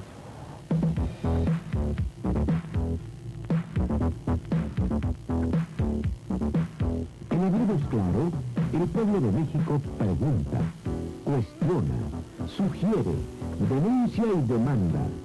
Participe con nosotros llamando o escribiendo. En un momento continuamos con más de Hablemos Claro. Escríbanos a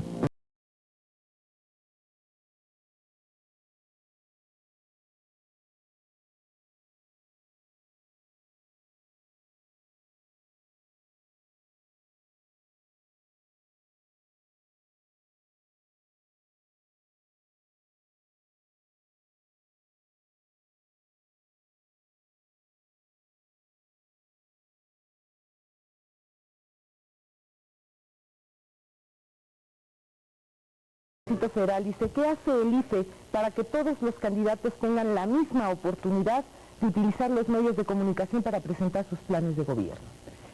Bueno, en materia de medios de comunicación social, en primer lugar, el Instituto pone a disposición de los partidos políticos tiempos gratuitos de los que el Estado mexicano dispone en la programación de los canales de televisión y las estaciones de radio. Este tiempo es igualitario y permanente de manera general y se va a incrementar en los periodos de campaña, de alguna manera tomando en cuenta la fuerza electoral de los partidos.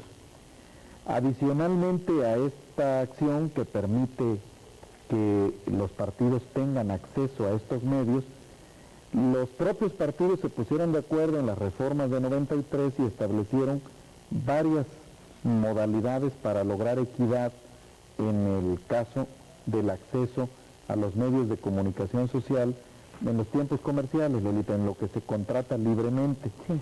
Había partidos que se quejaban de que aún llegando con dinero contante y sonante en la mano a una estación de radio y pedían que le pasaran spot, la estación de radio decía, no puedo porque ya tengo toda mi programación vendida.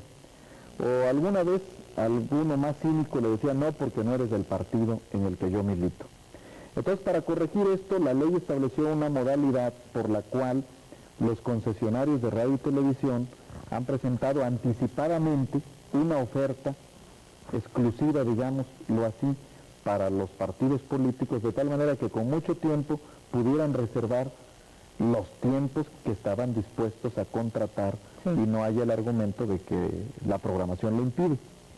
Otra cosa muy importante que se hizo por los partidos políticos en el seno del instituto, que lo lograron por unanimidad, fue proponerle a los concesionarios de radio y televisión, a través de la Cámara de la Industria de Radio y Televisión, algunos lineamientos para el manejo de las campañas políticas en los noticieros. Y creo que en ese sentido, la sociedad mexicana advierte que va habiendo cambios muy importantes. Todos los partidos, de alguna manera, participan en esa barra de tiempo que se ha dedicado a hacer glosa, crónica, de cómo van las campañas de los diferentes candidatos. Hay partidos que consideran que todavía esto es insuficiente y precisamente en el marco del denominado Acuerdo para la Paz, la Justicia y la Democracia, que 8 partidos políticos nacionales y sus respectivos candidatos presidenciales suscribieron el 27 de enero como una forma de reivindicar la política ante los acontecimientos de Chiapas, se han venido adoptando una serie de acuerdos entre los partidos. Algunos se han plasmado en reformas legales, otros se han concretado en acuerdos formales del Consejo General del Instituto Federal Electoral, y justamente mayor equidad en el acceso a los medios de comunicación social, particularmente los electrónicos, es uno de los temas pendientes en el cumplimiento de este acuerdo del 27 de enero.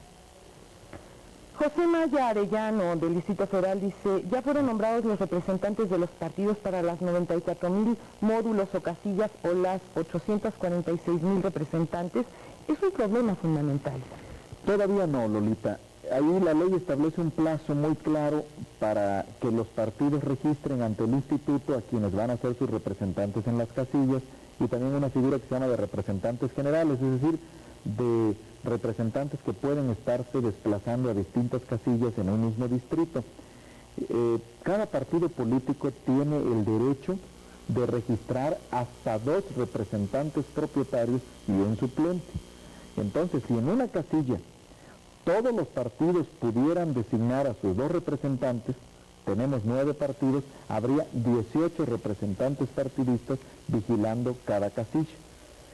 Entonces, si multiplicamos 18 vigilando cada casilla por 94,000 casillas que vamos a tener en las elecciones del 21 de agosto, evidentemente es un ejército ciudadano enorme el que se haría cargo de la vigilancia de las casillas. Lamentablemente no siempre todos los partidos políticos pueden cubrir todas las casillas, y eso es parte a veces de la desconfianza de lo que ocurre en algunas casillas. Creo que el periodo de registro de los representantes de partidos empieza a correr a partir del momento que ya se define en definitiva cuántas y dónde van a estar ubicadas las casillas. Y a partir de ese momento los partidos pueden registrar a sus representantes, y por las reformas legales que se acaban de hacer recientemente disponen hasta el día 8 de agosto pueden registrar a sus representantes, y hasta el día 11 de agosto pueden sustituirlos. Entonces disponen de un plazo amplio. Las reformas legales recientes han estado orientados a eso, para facilitarles el que puedan ejercer este derecho que es fundamental para vigilar la elección y para garantizar la transparencia en la casilla. Existen ciudadanos que además de ejercer su derecho al voto también tienen deseos de participar en las próximas elecciones del 21 de agosto, pero de diferente manera. Vamos a con ellos. Bueno, yo tengo una duda y quisiera saber si yo como ciudadano común puedo ser observador en las elecciones. Sí, como no, efectivamente, decía yo hace un momento que las reformas de 1993 reconocen como derecho exclusivo de los ciudadanos mexicanos participar como observadores en las elecciones. Para ello, los ciudadanos tienen que acreditarse ante el Instituto Federal Electoral, el cual les dará una preparación, una información sobre lo que es el sistema electoral mexicano, les dará una identificación para que el día de la elección puedan tener algunas facilidades que les permitan desarrollar su trabajo. Y decía yo también que todas aquellas personas y organizaciones que se lo soliciten van a contar con asistencia técnica de Naciones Unidas para saber observar, porque esta es una metodología que tiene rigor, que tiene profesionalización y que se pone a disposición de los ciudadanos con la gran experiencia que tiene Naciones Unidas. Señor, seguimos con llamadas telefónicas. Luisa Serna Noguera dice: licenciado, hice mi trámite desde diciembre de 92 y apenas me llegó el aviso. Iba yo seguido a la casilla y nunca estuvo. Cuando apareció estaba cancelada. ¿Cómo le puedo hacer porque yo quiero votar? Vaya de inmediato al módulo de su domicilio y haga el trámite del recurso que debemos responderle en 20 días. Joel Luna González dice: el Distrito Federal, quiero saber sobre las facilidades y facultades de los visitantes extranjeros. Bueno, como yo decía, esta figura apenas apareció en las reformas del Código Federal de Instituciones y Procedimientos Electorales que se publicó, Lolita, el pasado miércoles 18 de mayo. Todavía el Consejo General del Instituto Federal Electoral tiene que reglamentar quién invita, a quién invita, qué pueden hacer, es decir, desarrollar en qué consiste esta figura del visitante internacional que apenas quedó en la ley. La ley dice palabras más, palabras menos, que el Consejo General del Instituto Federal Electoral podrá invitar y establecer las bases para atender a los visitantes internacionales que se interesen en conocer cualquier etapa del proceso electoral mexicano. Eso es lo que dice la ley. Todavía tenemos que reglamentar esto en el Consejo General del IFE. Señor, a preguntas concretas, respuestas claras. Vamos ahora con Gustavo Morales. Sí, sabemos que las elecciones son el 21 de agosto. Solo quisiéramos saber si qué día nos van a dar los resultados de las elecciones, si nos los van a dar ese mismo día o si solo nos van a dar tendencias. Bueno, estamos trabajando para cumplir el mandato de ley que dice que la Dirección General debe difundir de manera inmediata los resultados preliminares de la elección. Efectivamente, esa misma noche solo podremos conocer las tendencias. Es evidente que por el plazo tan corto, entre las 6 de la tarde que termina una casilla, Lolita, Sí. a esa hora deben cerrarse las casillas si no hay electores en la fila esperando, porque si hay electores, entonces los funcionarios de casilla están obligados a esperar a que voten todos los que están en la fila. Solamente después de eso pueden cerrar la casilla y proceder a hacer los cómputos. Y esto en promedio le lleva a los ciudadanos en las casillas 2-3 horas, porque tienen que hacer el cómputo de la elección de diputado, de la elección de senador, de la elección de presidente de la República y, si consideramos el Distrito Federal, de la elección de asambleístas. Después de eso tienen que levantar actas, tienen que llevar una cartulina y ponerla en la parte exterior de la casilla para que los ciudadanos se enteren cuáles fueron los resultados de la votación en la casilla. Tienen que trasladarse al Consejo Distrital llevando toda la información. Hay horas en el Consejo Distrital donde se agrupan muchos funcionarios de casilla, entonces también ahí tienen que hacer alguna cola, entregar el paquete y en ese momento se recibe la información de esa casilla y se transmite a la Ciudad de México. Evidentemente, ese mismo día no vamos a tener los resultados de las 94,000 casillas, Vamos a tener resultados de muchas casillas, estamos trabajando para ayudar que fluya rápidamente la información de la casilla al distrito y de ahí se nos pueda transmitir a la Ciudad de México, pero hay muchas casillas en zonas rurales muy apartadas. Con decirle que la ley reconoce esta realidad y establece 3 plazos diferentes de que disponen los funcionarios de casilla para llevar los resultados al distrito. Si la casilla está ubicada en medio urbano, en la propia cabecera del distrito, Lolita, los resultados se deben de entregar, dice la ley, de manera inmediata.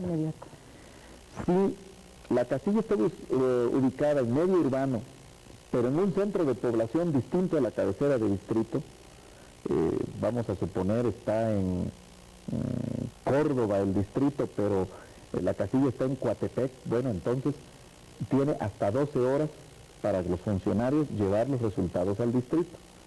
Y si la casilla está ubicada en medio rural, tiene hasta 24 horas la mesa directiva de casilla para llevar con los partidos que desean acompañarlo los resultados a la casilla. Y se hacía una pregunta precisamente sobre este tema.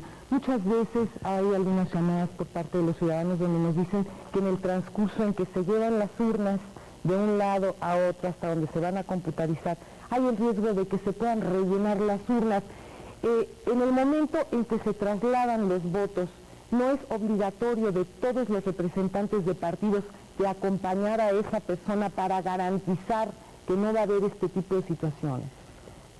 La responsabilidad de quien debe trasladar el paquete de la casilla al distrito es del presidente de la mesa directiva, pero la ley otorga el derecho a los representantes de partidos políticos que acompañen al presidente de la casilla para tal propósito. ¿Quiera o no quiera el presidente? Así es, muy es bien. Un derecho.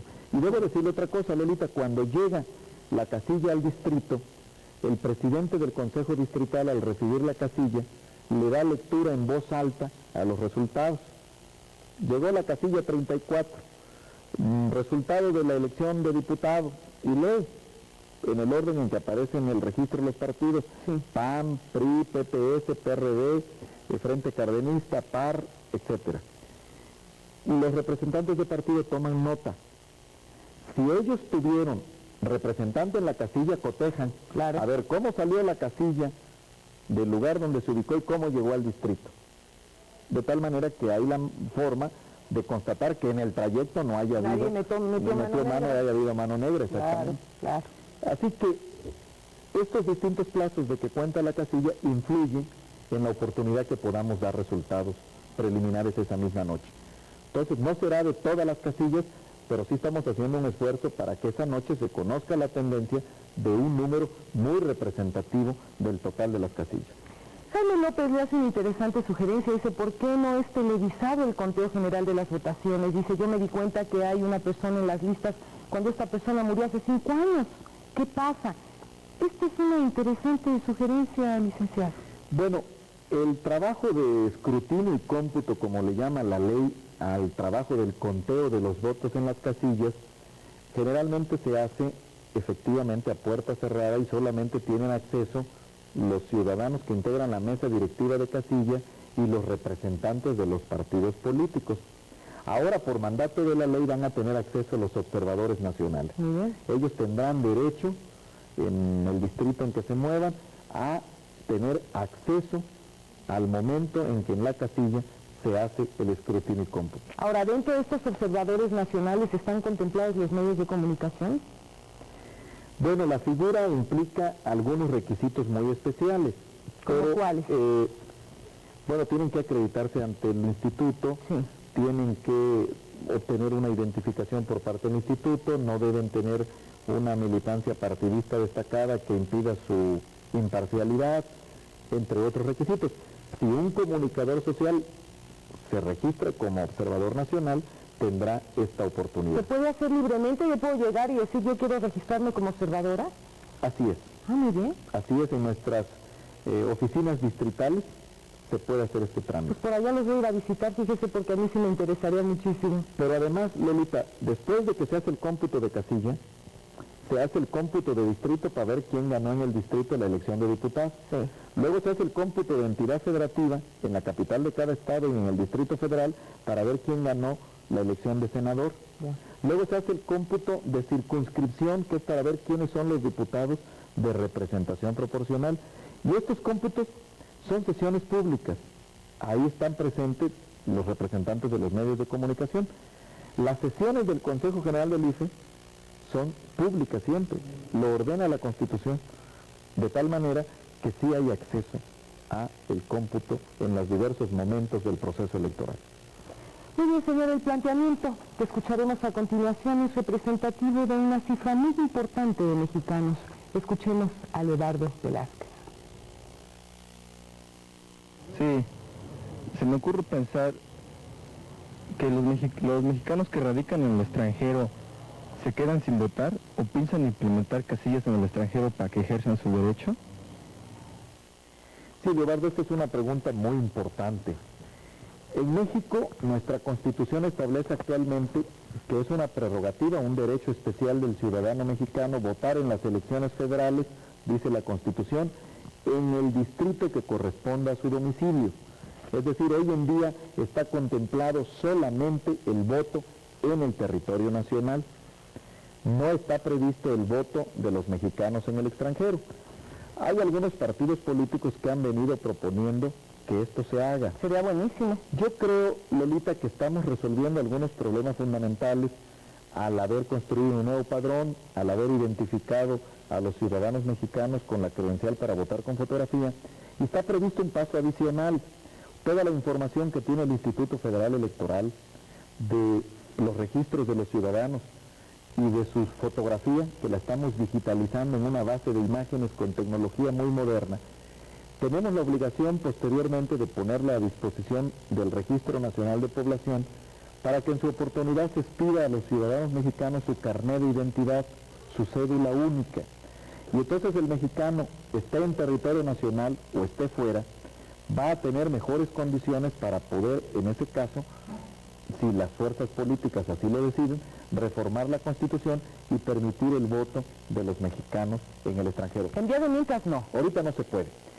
Sin embargo, muchos compatriotas que viven en la franja fronteriza se inscribieron en el padrón, tienen su credencial para votar, aunque su domicilio está una parte en Estados Unidos, el día de la elección pueden venir al territorio nacional, a las ciudades fronterizas, y ahí hay una forma de casillas especiales, le denomina la ley, para lo que en la jerga conocemos como los electores en tránsito. Sí.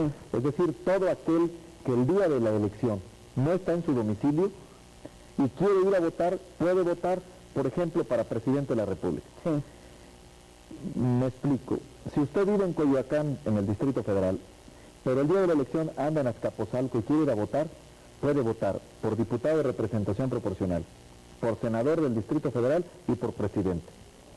Si usted vive en Coyoacán, en el Distrito Federal, pero el día de la elección anda en Tlaxcala, usted puede votar por diputado de representación proporcional, porque el Distrito Federal y Tlaxcala están en la misma circunscripción plurinominal, Sí.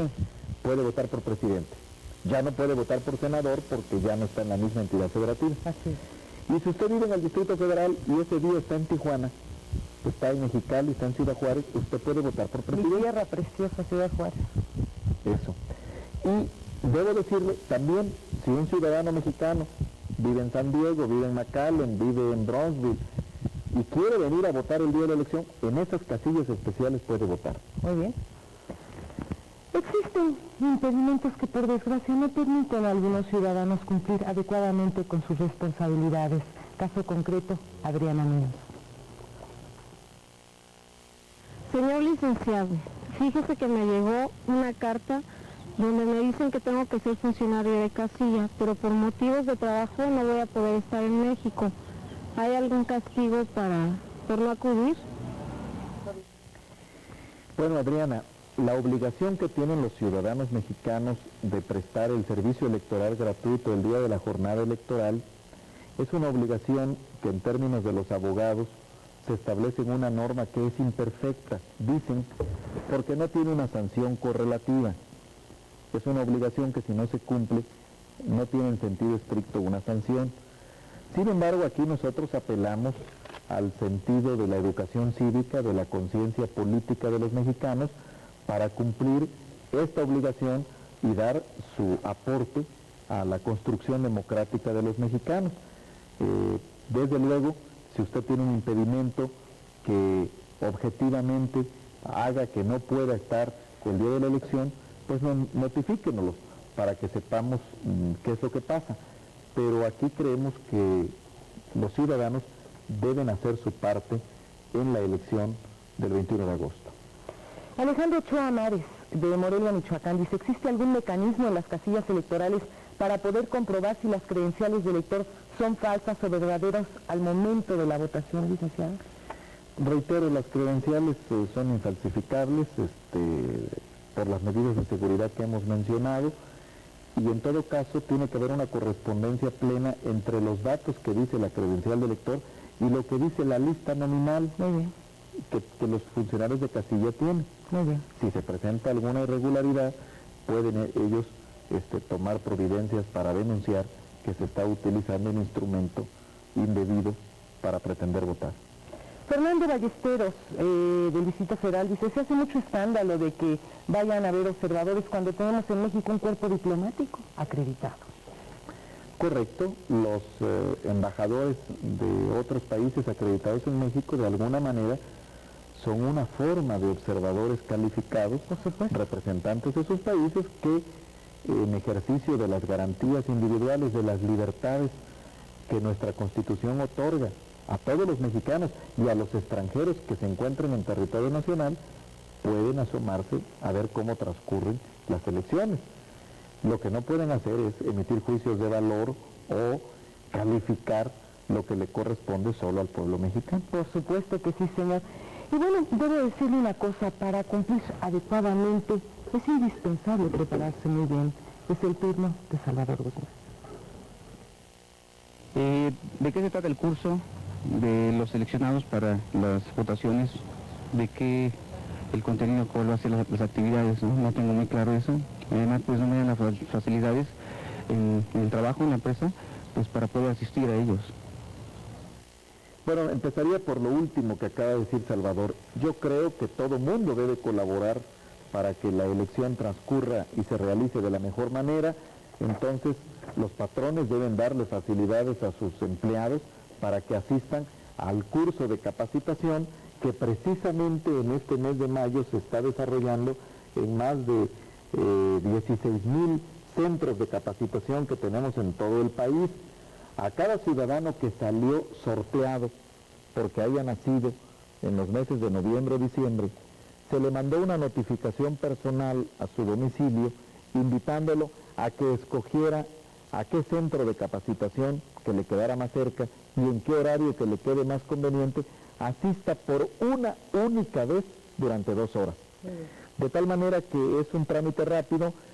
También se trabaja sábados y domingos, de tal manera que un ratito del día libre por México, 2 horas, bien vale la pena. Pero cómo no. Y de ahí lo que les explicamos es lo que, si en un segundo sorteo a esos ciudadanos les toca ser funcionarios de casilla, que va a ser un sorteo con base en una letra del alfabeto, todos aquellos cuyo apellido paterno coincida con la letra del alfabeto seleccionado serán funcionarios de casilla. Es decir, hay 2 sorteos para que la autoridad no manipule quiénes van a ser funcionarios de casilla, sea el azar. Y en este sentido los partidos aportaron que no sea directamente los ciudadanos sorteados, sino características de ellos. ¿Cuándo nacieron? ¿Cómo se apellidan? Entonces, en esos cursos les explicamos cómo se instala la casilla, cómo se recibe el voto, cómo se resuelven los imprevistos, cómo se llenan las actas para hacer el conteo de los votos, es decir, todo lo que el funcionario de casilla tiene que saber para hacer ejemplarmente su trabajo el 21 de agosto. Pero licenciado, yo me acuerdo que en las pasadas elecciones se utilizó mucho el término insaculación. Aquellas personas fueron insaculadas.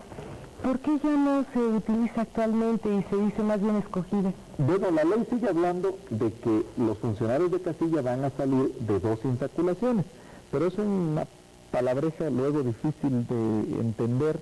Y bueno, pues insacular es sortear. Fea, ¿no? Así es. Sí, francamente. Luis Francisco Pérez de Toluca dice, ¿es verdad que las credenciales con año de registro 1991-D son invalidadas o yo escuché mal en la radio? No. El año de expedición de la credencial aparece en la propia credencial y hace referencia precisamente a cuando la obtuvo el ciudadano. Los que obtuvieron su credencial por vez primera en 1991 aparece 0. Los que han obtenido una segunda credencial, bien sea porque se cambiaron de domicilio, bien sea porque extraviaron la anterior, porque se les deterioró de manera grave su credencial, o simple y sencillamente porque traía errores y pidieron que se les repusiera, esos ciudadanos entonces aparece 1, es una segunda credencial. Por eso yo decía hace un rato en el programa, Lolita, que la primera credencial se invalida. Ocurre lo que con la tarjeta de crédito. Esta credencial ya no se puede usar y es la segunda credencial la que tiene plena validez. Ese Ahorita es el propósito. me estaba acordando, licenciada, a propósito de la palabra insacular. De veras, en las pasadas elecciones me hizo el favor el licenciado Fausto Zapata de invitarme a San Luis Potosí a una de sus giras. Y esa palabreja, caray, qué tipo de comentarios provocó. Estábamos en una de sus reuniones proselitistas, ¿no? Y se levantó una señora y dijo, pues yo quiero decirle, candidato, que estoy muy enojada. ¿Por qué? Pues fíjese que, porque yo hubiera querido que, en lugar de decir que le hubieran insaculado, yo hubiera querido que me hubieran inseminado. Obviamente, pues todo el mundo nos atacamos de la risa. Son de esas cosas que suceden con esas palabras medio raras En que esta sacan, ¿no? jerga electoral, Lolita, ha habido muchas palabras que se han prestado a bromas. ¿Usted ¿Cómo no? se acuerda aquel chiste de usted ya se empadronó? No, así es mi carácter. Y esta palabra de insacular también se presta a muchas bromas. Pero por ¿cómo eso no? creo, hablemos de sortear. Así es. Eso es insacular, es sortear. Muy bien, licenciada. Ahora vayamos con la siguiente pregunta. Pues he escuchado que el partido de oposición se queja sobre la tinta indeleble. Piensan que tan solo con lavarse las manos se borra. ¿Esto es cierto? Bueno, la pregunta que nos hace es importante para decirles que se están haciendo todos los esfuerzos que deben hacerse para garantizarle a los mexicanos las elecciones transparentes, auténticas, que exigen y que se merecen. Y este tema de líquido indeleble es uno de los que nos permite explicar qué se está haciendo. Lolita, en la elección de 91, algún partido político denunció que la tinta indeleble se borraba fácilmente con jugo de limón y con otros materiales. Entonces, esta vez, los partidos políticos establecieron que una institución académica certifique el carácter indeleble del líquido que se impregna en el pulgar derecho del ciudadano para evitar que vote 2 veces. Nosotros rápidamente convocamos al Consejo General, el cual acordó que fuera la Escuela Nacional de Ciencias Biológicas del Instituto Politécnico Nacional la que certificara el carácter indeleble del líquido. Le acercamos, Lolita, 52 muestras de tintas indelebles producidas por diversos fabricantes que había en el mercado, mandándolas en clave para que no se identificara qué empresa producía qué líquido. Y el Politécnico descubrió que de las 52 tintas indelebles en el mercado, ninguna era indeleble totalmente para la piel humana. Que era más bien como medio vacilada. No, Lolita, lo que pasa es que esas tintas indelebles lo son al papel, ya, y luego se les pedía que fueran indelebles a la piel humana. Eran en mayor o menor, de las 52, había 47 que se borraban con alcohol de 96 grados, con vinagre, con detergente, con aguarrás, con quita esmalte, con thinner, con gasolina blanca, con vinagre. O sea que valían. Sí, y solamente 5 eran resistentes a todos, pero su talón de Aquiles, su Waterloo, era el blanqueador de ropa. No me digas. Ninguna resistía al blanqueador de ropa. No decimos marcas porque nos cobran el comercial, así que... Entonces, la Escuela Nacional de Ciencias Biológicas nos ofreció fabricar un líquido indeleble a la piel humana. Le pedimos que secara rápido, le pedimos que no sea tóxico a la piel humana, le pedimos que dure más de 10 horas, que es lo que dura la jornada electoral, y le pedimos que sea indeleble a todos estos productos de uso doméstico, como el blanqueador, el alcohol, el vinagre.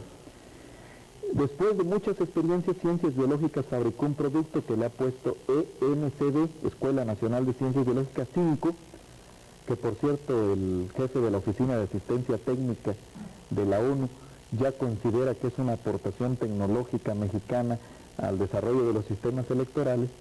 y nos fabricó ese producto que garantiza que es indeleble. Seca rápidamente, dura más de 10 horas, en realidad su problema es que dura hasta 3 días. Si alguien se lo quiere quitar, se pone más oscuro, y 3 días siempre que se bañe diario. Eso es muy importante. Supuesto, porque si no... También no es tóxico y desde luego es indeleble a estos productos. Entonces, ahora ya tenemos un producto garantizado por una institución académica seria que no solo fabricó el producto y nos dio la fórmula, sino que está supervisando la fabricación por parte de la empresa que ganó el concurso público que hicimos para fabricarlo. De tal manera que esta es otra garantía de que el 21 de agosto ningún ciudadano podrá votar 2 veces en las elecciones. Estamos en vivo desde el Estudio 1 de Canal 13, Televisión Azteca. Sígase desvelando con nosotros. Regresamos después de unos brevísimos mensajes comerciales. El pueblo de México pregunta, cuestiona, sugiere, denuncia y demanda. Participe con nosotros llamando o escribiendo. En un momento continuamos con más de Hablemos Claro. Los cassettes que tenemos a su disposición, le vamos a pedir a nuestro director de cámaras que nos haga una tomita para que se vayan viendo. Estos son precisamente la primera hornada. Aquí los tenemos con nosotros. De la primera hornada ya tenemos todos los candidatos a la presidencia de la República y todos aquellos programas de Hablemos Claro que a ustedes les interesen, independientemente de todos los candidatos, los tenemos ya listos a su disposición con muchísimo gusto. Esta es la manera como nosotros respondemos a todas las peticiones. Nos llaman y nos piden siempre una copia del programa fulano y una copia del programa sultano. No habíamos encontrado realmente la fórmula para podérselos hacer llegar a ustedes, pero aquí ya los tenemos listos para ustedes con mucho cariño y con mucha confianza. José Luis Valencia Duarte dice, ¿hay alguna sanción al ciudadano por no votar? Si usted me permite, licenciado, yo le diría a José Luis Valencia, imagínese nada más qué terrible debe de ser, me imagino yo, para cualquier ciudadano que quiere su patria, que quiere a su país, el no tomar parte en las decisiones del futuro de su patria. Eso creo yo que debe ser pues el mayor castigo, ¿no? Yo creo que la mala conciencia de no cumplirle a México debe ser su mayor castigo, Lolita. Sí, eso debe ser terrible. La señora María Luisa Fuentes Sánchez del Distrito Federal dice que se le extravió su credencial el viernes pasado. Dice, y me dicen que ya no hay reposiciones. Además, me tocó ser funcionaria de casilla. ¿Qué es lo que yo puedo hacer? Bueno, lamentablemente en este caso efectivamente ya se venció el plazo, Lolita. El pasado 15 de mayo fue el último día para que un ciudadano que tuviera extraviada su credencial o se le hubiese deteriorado de manera grave pudiese promover su reposición por parte del instituto. Lamentablemente esta persona ya no podrá votar el 21 de agosto. Muy bien. Elizabeth Puga, de Tuxtla Gutiérrez, Chiapas, dice, ¿usted está enterado de que muchos guatemaltecos y salvadoreños indocumentados tienen credencial con fotografía? ¿Qué piensa usted hacer al respecto, licenciado? Bueno, efectivamente en la zona fronteriza del sur del país se ha enfrentado el problema de trafique de indocumentados de Centroamérica que en algunos casos han obtenido credencial para votar con fotografía. Cuando lo hemos detectado, lo hemos denunciado porque evidentemente es un delito. Por supuesto. Sin embargo, creo, Lolita, que este tema se va a resolver en definitiva cuando los mexicanos contemos con la cédula de identidad, el carnet de identidad al que me refería yo, que está previsto a futuro, como el siguiente paso, porque ahí, a diferencia del padrón, donde nosotros nos basamos en lo que nos dice el ciudadano, exacto, le pedimos que se identifique. Si no tiene una credencial, que 2 testigos digan de quién se trata, pero al final de cuentas nos estamos basando en el dicho del ciudadano. Así es. Y entonces la credencial no deja de basarse sino en la buena fe de lo que nos dicen los ciudadanos. Claro. Si alguien nos engaña, somos los primeros agraviados. Pero cuando se expida la cédula de identidad ya no será solo el dicho, tendrán que presentar su acta de nacimiento. Entonces, esa es la diferencia entre la credencial del elector, que se basa en un dicho, de la cédula de identidad que se basa en un dicho avalado por un documento público que es el acta de nacimiento. Muy bien. Y en ese momento será la identificación más fidedigna que mexicano alguno pueda tener. Perfecto, señor. Mitzi Carrasco, del Distrito Federal, dice, el IFE no le teme a algún tipo de movilización o de problema postelectoral. El IFE está trabajando para que eso no ocurra.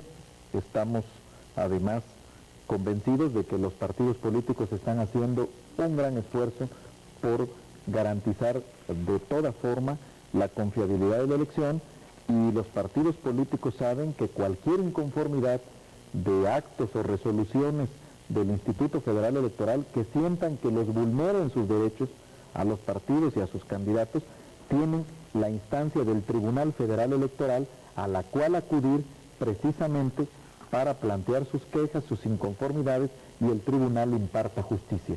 Yo creo que, por lo tanto, estamos haciendo todo lo que es necesario hacer para que esas movilizaciones postelectorales no ocurran. Sí, ya tenemos listo a su siguiente entrevistadora. Vamos con ella. Mi pregunta es si el PRI no ganara la presidencia de la República y la ganara otro partido, si este resultado se diera a conocer públicamente. Desde luego que sí.